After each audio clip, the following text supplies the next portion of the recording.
Hey y'all. Alrighty. As you see, we're back out in the garage and I'm working on the 360. This is the 89 roller lifter engine that me and my daughter Savannah bought together.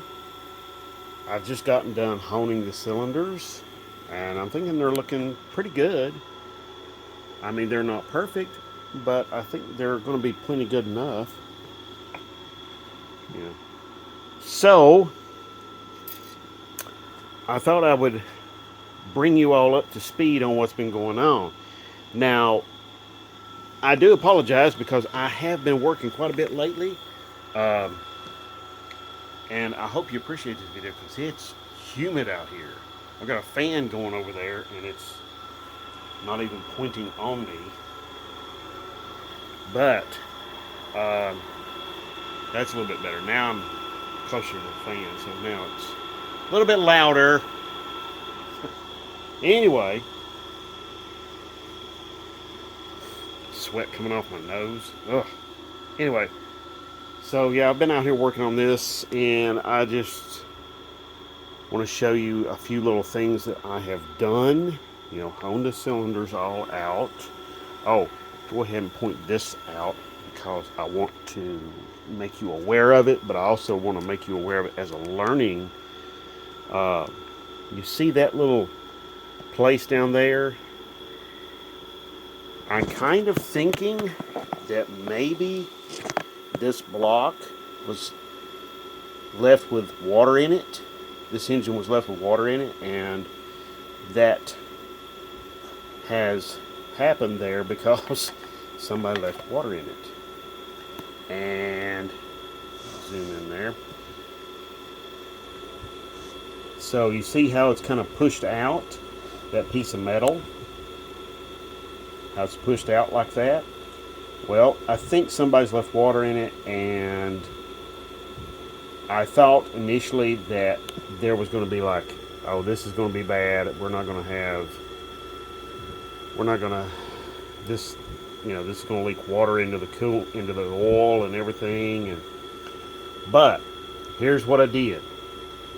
Before I condemned this block, I went and decided, hey, let's do something to see, is this going to be terrible, or is it going to be, is it trash, or is it worth proceeding on? I went and I got water and I poured it into this hole here, and I filled up the water jackets all the way up to about right there. Oh, I'm sorry, right here. Which puts the water at about this level right here. Pretty much all the way across the block. Okay? So, that meant that that was underwater. And that was underwater. There was water behind that little place down there for more than 2 weeks. And it never once attempted to leak. So,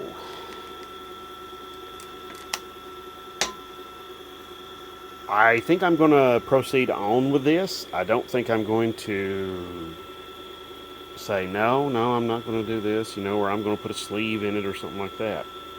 I think I'm going to proceed onwards with this, and because this is down below, that place is down below where the piston rings ride. Okay? So, there you go on that. Not the best news in the world, but not the worst either. So, anyway, here is the rods and pistons. I'm going to switch hands here because this hand's a little bit cleaner than the other one. But these came out really, really nicely. And as you can see, the piston tops, the ring grooves, they're all looking just really, really good. The wrist pins, connecting rods, the whole works is looking phenomenal. That soap that I use, it's just stuff like LA's totally awesome. Stuff I buy at like Dollar General. And I'm telling you what, man, if you're wanting to clean some parts up, and you don't want to spend a lot of money doing it, here you go. This is the way to do it. Now, I did clean the grooves out with a broken piston ring. That stuff that wouldn't come out, but that was only on like 2 pistons. So, they are looking fantastic. They're looking really, really good. These will be getting reused in that engine. And so, that's good.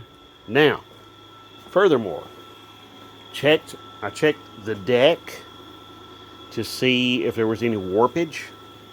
Wanted to check for that. And I already checked it, but I'm going to show you how I did it. Okay? And so I'm going to get a book out and get some specs, and I'll be right back. Okay, y'all. I've got the spec pulled up here in the book. Head gasket surface warpage limit.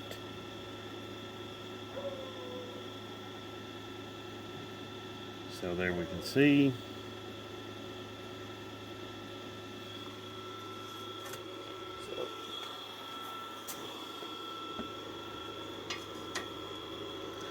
So I'll tell you what I'm going to do. Yes, this is just a carpentry square. That's all it is. It's straight enough, and I think it'll be plenty straight enough to do this. As I'll let you see the surface right there. It's pretty even. Okay. I'll set you all up here so you can see what I'm doing. Okay.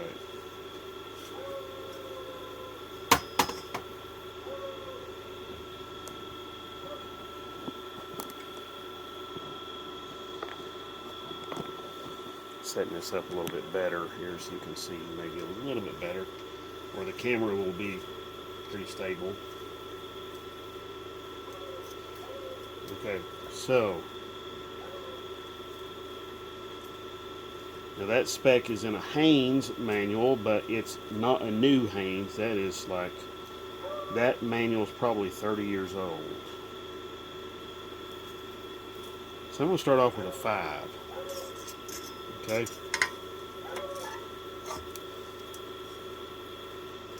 And trying to get, oh, went under there just a little bit. Yeah,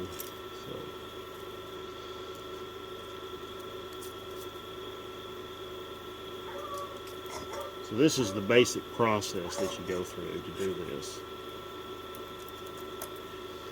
So that's 10. I had 5. Let's try 8. Okay. Yeah, see, this is the basic process you go through. You try to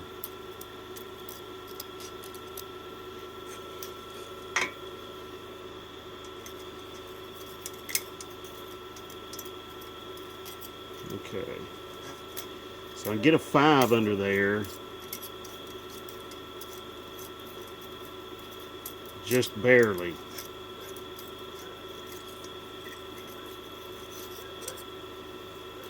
Some places I can get a little bit more.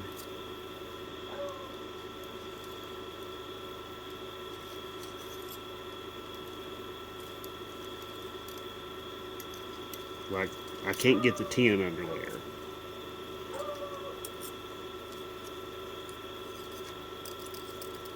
So, it's looking pretty good. Now, I did this already on this block.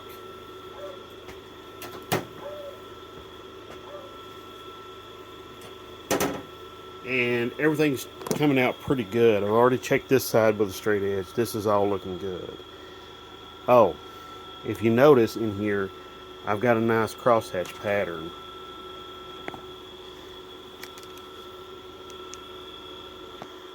You can see right there. Yeah.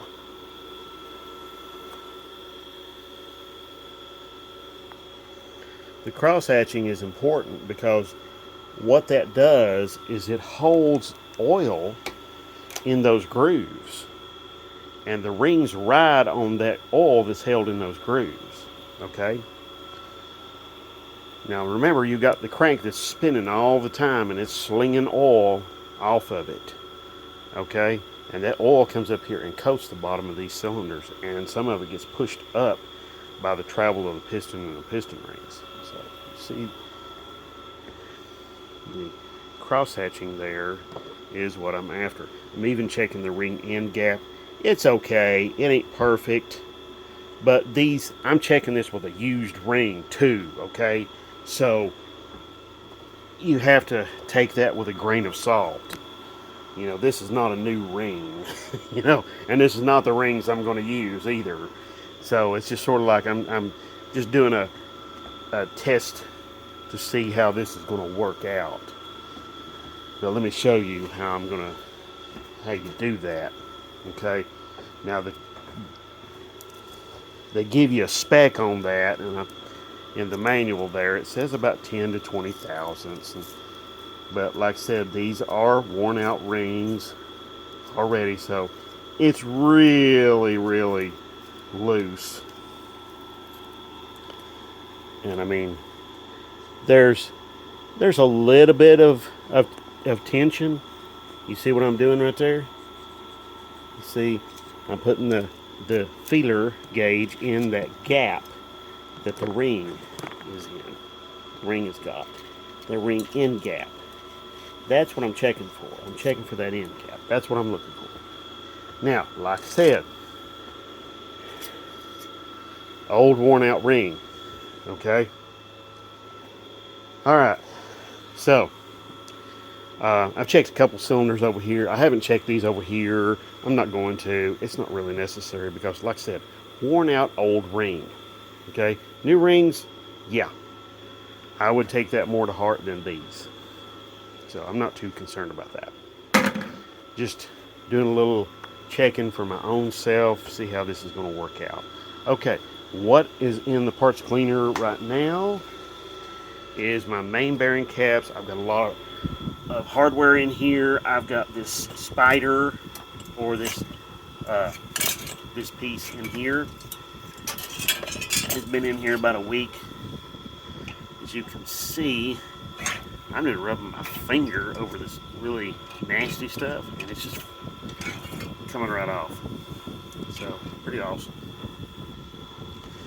Let's see. The pickup tube already looked pretty good before I put it in there. I've got the oil pump in here, but I'm going to be disassembling it and cleaning it, checking it all out.